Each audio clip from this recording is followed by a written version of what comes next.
जैसे ही मैंने मांगने वाले को झट से कुछ पैसे निकाल कर दिया ही था कि पांडे जी ने फौरन कहा, ये फ्रॉड लोग होते हैं, इन्हें जरा देखभाल कर देना चाहिए।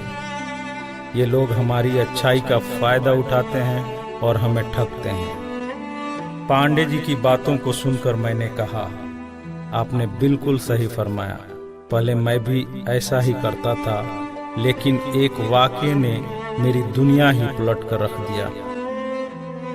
रोज की तरह मैं घर से ऑफिस के लिए जा रहा था कि रास्ते में एक शख्स फुटपाथ के किनारे अपना बीमार बच्चा लेटाए हुए उसे हॉस्पिटल ले जाने के लिए भगवान के नाम पर टैक्सी का किराया मांग रहा था।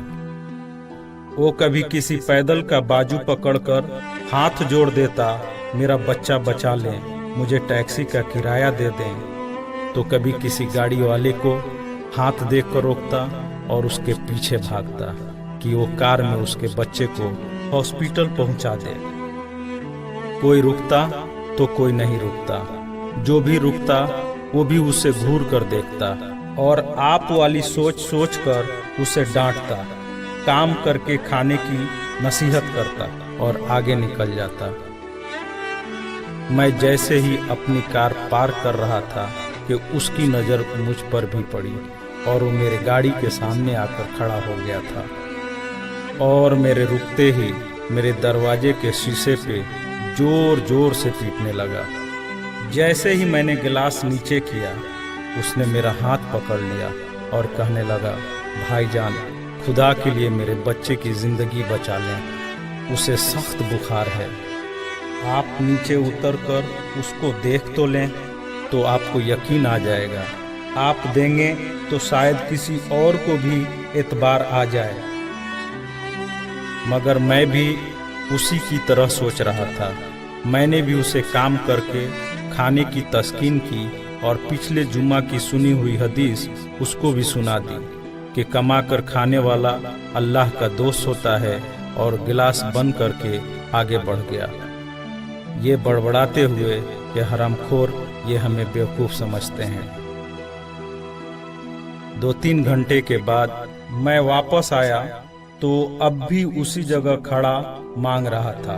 बच्चे को अब वो सड़क के किनारे ले आया था और उसके चेहरे से कपड़ा भी उठा रखा था और वो दहाड़ मार मार कर रो रहा था।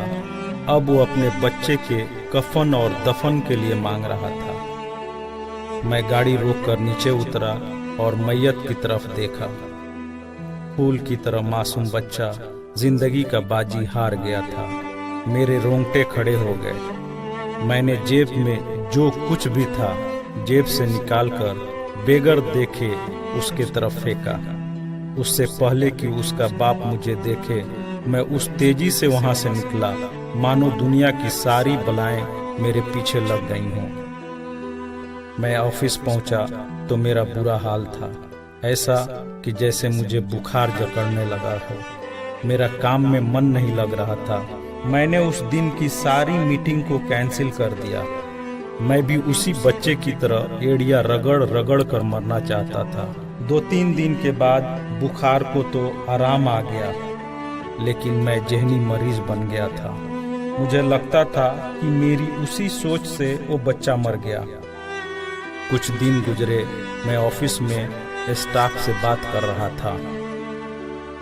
तब तक रिसेप्शन से आवाज आई, सर आपसे कोई मिलना चाहता है। मैंने पलट कर देखा, सामने उस मरे हुए बच्चे के बाप को देखकर मुझे चक्कर आ गया और मैं पत्थर का बुत बने उसे देख रहा था।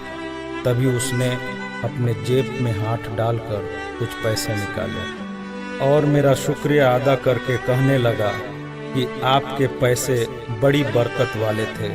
शायद आपके खुलूस की बरकत थी कि मेरे बहुत सारे काम हो गए। सारे खर्चे के बाद कुछ पैसे बच गए और उनमें से कुछ पैसे मैंने उधार लेकर डाले हैं। ये आप कबूल कर लीजिए, बाकी मैं आपको जल्द ही वापस कर दूंगा।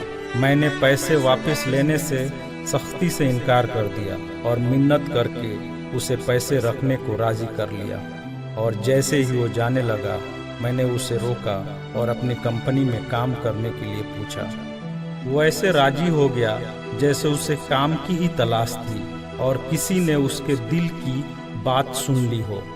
वो बहुत खुश हुआ और अगले ही दिन से मेरी कंपनी में बतौर वॉचमैन काम करने लगा।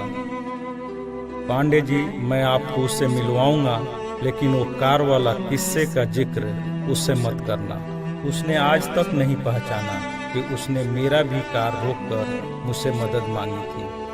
वो मुझे एक बड़ा ही नेक इंसान समझता है, जिसने उस बच्चे की लाश देखकर अपना सब कुछ निकाल कर दे दिया।